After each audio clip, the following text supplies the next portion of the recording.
Yo,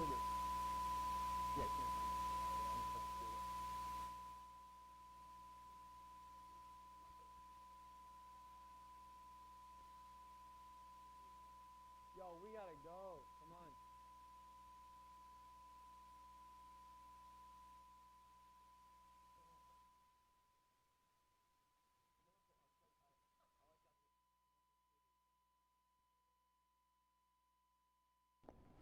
Good morning, Countryside, and welcome to the Monday, October 3rd edition of the UPC Morning Show. Today on UPC, I have news about the Bucks game yesterday.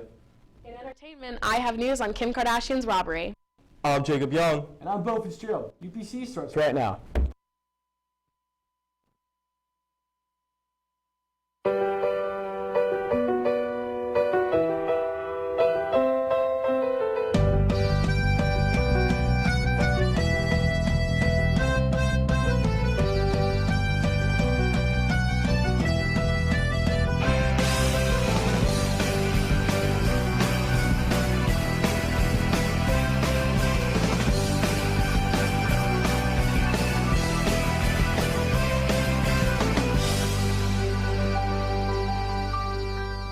Hurricane Matthew, packing 130-mile-per-hour winds, is bearing down on Haiti and Jamaica as it churns across the Caribbean Sea.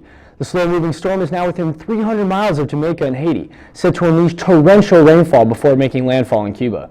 Jamaica's prime minister is underscoring the seriousness of the threat posed by Hurricane Matthew. Forecasters are warning that Matthew will bring life-threatening flash floods. Yet some Jamaicans are ignoring pleas from authorities to leave the threatened coast where the infrastructure is still fragile after the 2010 earthquake that rocked the country.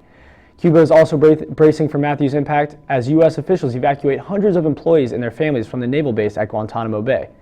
The National Weather Service said Sunday that it was too early to say what Matthew's effect would be on the United States, and while the impact on the island nations and the Caribbean is expected to be serious, some remain optimistic.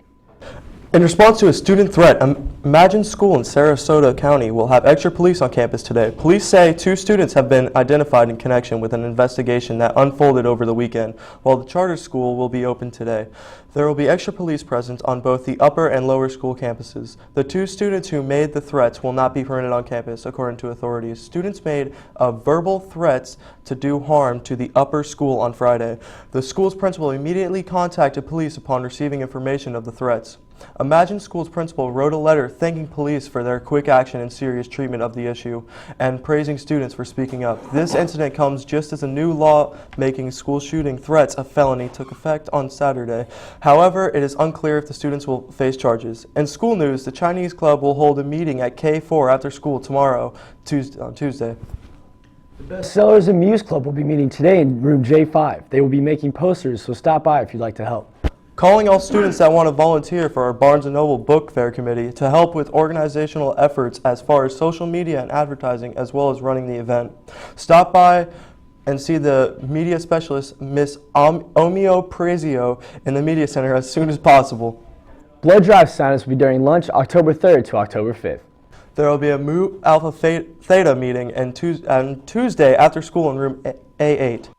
In entertainment, Megan has news on Kim Kardashian. Megan?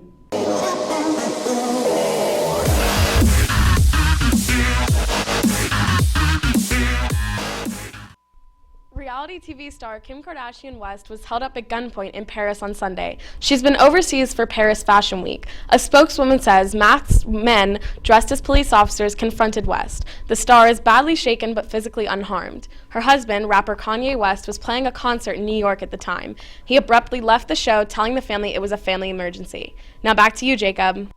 It was a bit of deja vu for Tampa Bay Buccaneers fans Sunday, who hoped to see a win over the defending Super Bowl champions Denver Broncos, but instead watched a blowout loss interrupted by a long rain delay for the second straight week. Before the game started, fans were optimistic. We're close. The defense is playing pretty well. We got a really good offense. Jameis Winston is awesome. We're pretty darn close. We just need a break or two, said Roy Peterson as he tailgated with friends outside Raymond James Stadium. Minutes after the opening kickoff, however, the Bucs were quickly down 7 points, and despite keeping the game somewhat close until halftime, never seemed quite in the game. During the second half, after the Broncos had taken a sizable double-digit lead, storms began rolling in, causing a lightning delay for the second game in a row. It's always exciting to be in the stadium, especially with the new video boards. But with the weather coming where I sit, I can actually see the lightning before the officials can. So I knew this was coming, said Luke Williams. Williams was at the game last weekend and stuck out the delay. Last week I had incentive to stay before the game was so close, he said, adding he didn't have that same incentive this time around. Even though with the Bucks holding a 1-3 record, fans weren't ready to call a season a disappointment.